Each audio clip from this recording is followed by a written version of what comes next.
All right, so let's talk about adding some type and some text to our design. I'm going to zoom in by holding down Command and the plus sign and scroll over. By the way, you can hold the space bar and get the little hand tool and be able to move that way as well.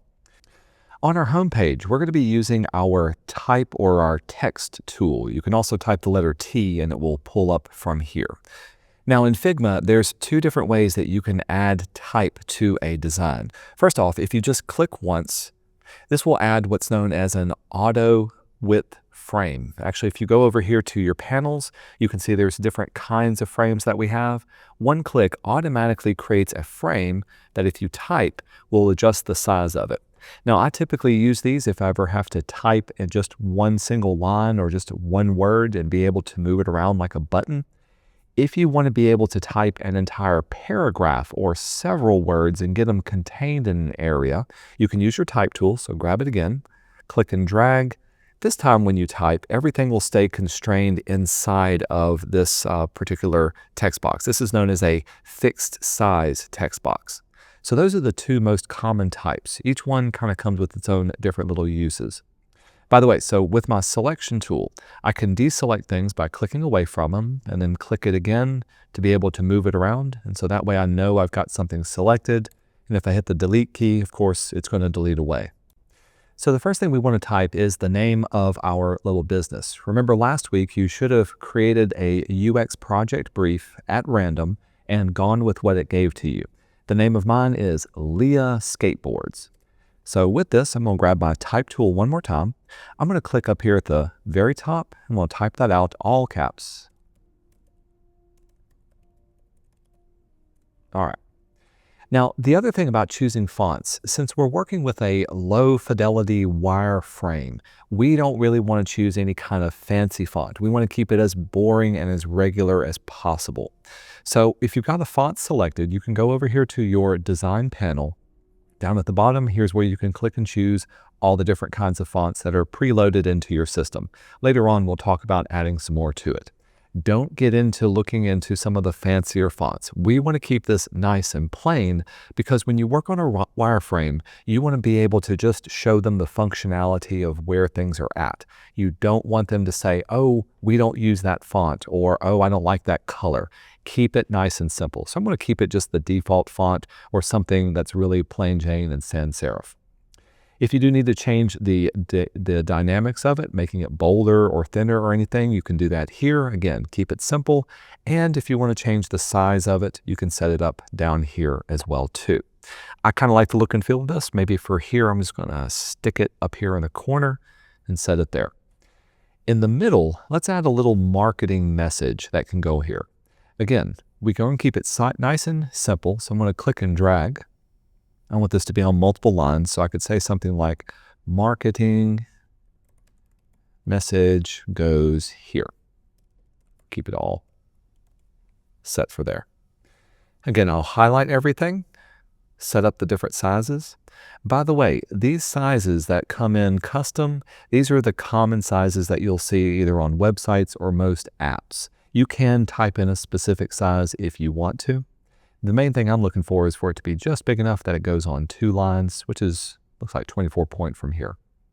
If you want to play around with the spacing between each one, in traditional type or in the other Adobe software, this is known as leading. On interactive design, this is known as your line height.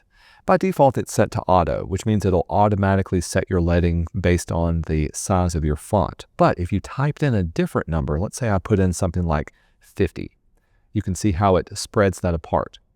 The other thing you can do is if you hover your mouse above the little A's that are beside the line height or letter spacing, you can scrub in a number. I kind of like to be able to do this, and so you can see how it makes it larger or smaller. You can dial in exactly what you want. So maybe I'll keep that right there, make mine a little bit bigger. Let's go up to 36. And you can see how it's starting to run together. If you want to put this back to auto height, you can type in auto and there it is right there. So that's just kind of to show you what it looks like. I'm going to also center this up the way the Lord intended. We'll highlight it here. By the way, I accidentally clicked the wrong center. There's an alignment center, which put it at the center of my document. Here's the text alignment center. Now it's all nice and centered up here. Now, another thing to note about the size of fonts and the readability of it. Right now, this is nice and big on my screen. However, on the size of my phone, I need to zoom out so that the entire artboard is closer to the actual size of your phone. So you may have to do this. With your artboard selected, you can go up to your zoom and you can zoom out, or you can tell it to fit at 100%. I'm just going to type in 100. That'll make, of course, a lot smaller. Grab my little space bar. And this may still not be 100% just perfectly, so you may have to actually hold your phone up to your screen until it's roughly the right size. If you see that something doesn't read very well on your screen, that's a good indication that maybe, hey, you can select it, and let's change the size of it down here as well too until you can be able to read it. I need to make that a little bit bigger so it stays inside of there. There's that there. I think that looks good. I'm going to make a copy of this text up here. So in Figma, if you go up to Edit and Copy, Command-C, and then Command-V to paste, it looks like nothing happened. But what happened was it pasted it right on top of there. So whenever you can copy and paste, just know you have to drag it over so that you can see it. Otherwise, it's pasted right in front of it. Let's do an indication that I want to put a product photo here. So product photo. And just like the others, I'm going to center align this so it can be nice and centered up in my design too. I'm going to make this just a little bit smaller so it's a little more distinguishable from the others. And then finally, I want to have two little buttons. I want to be able to buy now or learn more.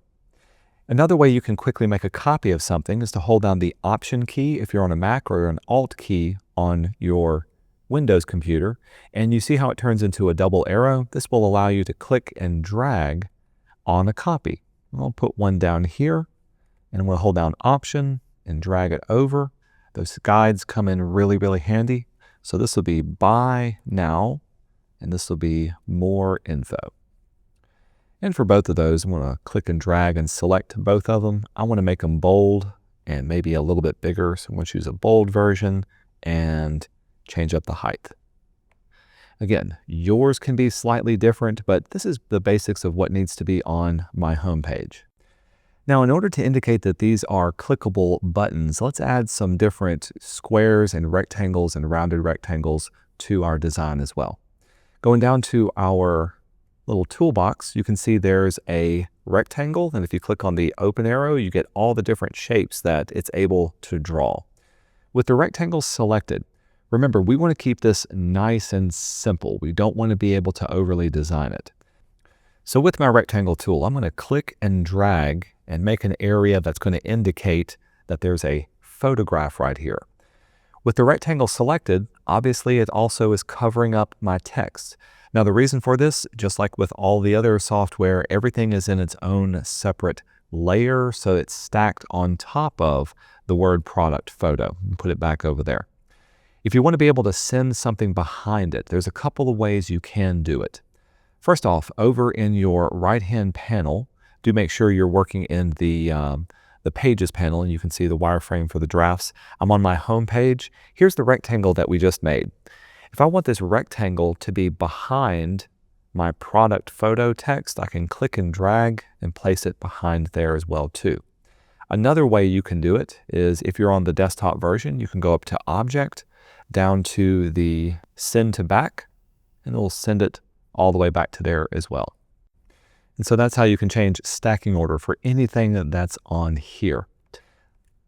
Let's make these into some little buttons as well. So grabbing my rectangle tool, I'm going to zoom in and then go down to Buy Now. Can click and drag. Let's send that to the back. By the way, the keyboard shortcut is Command and the square bracket. We'll send it back that way as well. Grab my little move tool and I'll kind of center it up right there. Remember, you can make a copy of this, so we'll do it for one more. Command-C, Command-V. Remember, it copied it directly on top of here, so I need to click and drag until it's on top of that one as well. Looking good. The last thing I need to do is I want to round off these little rectangle, the corners on my rectangle. Now, if you zoom out and you have it selected, it'll just show you the rectangle. But if you zoom in, eventually, especially if you're hovering over the rectangle, you'll see these little dots appear at the corners. If you don't see them, simply hover over it. There they are. You may have to zoom in to see them. This is the radius. And so when you click and drag, you can see how it'll dial in exactly what you want the radius to be. And you can make your radius whatever, as long as it's got a nice little buttoned round corner. To do the same over here, I can select it. If you want to type in a specific size, go over to the appearance of it, and here's the corner radius for this one. Last time was 12, so I can hit 12 and automatically it does it for those. Now, if you do want to have different corner radiuses, if you want each one to be slightly different, you can click on this button and be able to type in a different one for each one. It's rare that we have to do something different, but sometimes it does come up. I'm going to zoom back out, place this up here. Maybe I'll move these down just a little bit more, give myself some breathing room. That looks good. And we'll put marketing over here. The last thing I want to make on my home page is a little button off to the side that will let me click it to go to my next page. To do this, I'm going to grab my circle or my ellipse tool. So ellipse tool, click and drag. And if you hold shift, you get a perfect circle. So I want to make a little perfect circle right there.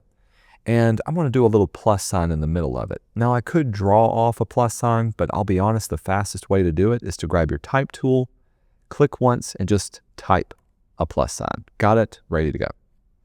So now I can grab it. By the way, with my move tool, I'm going to deselect and then just click on it and grab it over and place it right here visually as best as possible to get it centered up. And now I can click and drag over both of these to move it nice and into place.